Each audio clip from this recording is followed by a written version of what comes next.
The Diary of Samuel Pepys, 26th of January, 1660. To my office for £20 to carry to Mr. Downing, which I did and back again.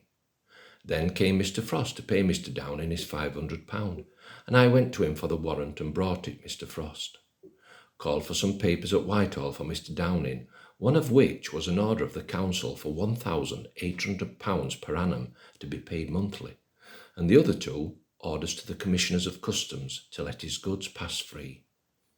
Home from my office to my lord's lodgings, where my wife had got ready a very fine dinner, viz., a dish of marrow bones, a leg of mutton, a loin of veal, a dish of fowl, 3 pullets, and 2 dozen of larks, all in a dish, a great tart, a neat's tongue, a dish of anchovies, a dish of prawns, and cheese.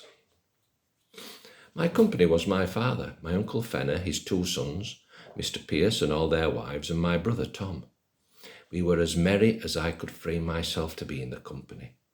William Joyce, talking after the old rate and drinking hard, vexed his father and mother and wife, and I did perceive that Mrs. Pierce her coming so gallant that it put the 2 young women quite out of courage.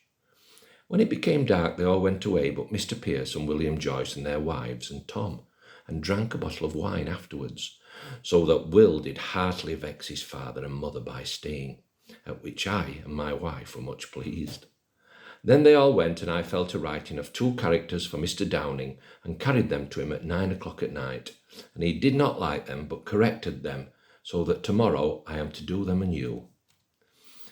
To my lord's lodging again, and sat by the great log, it being now a very good fire, with my wife, and ate a bit, and so home.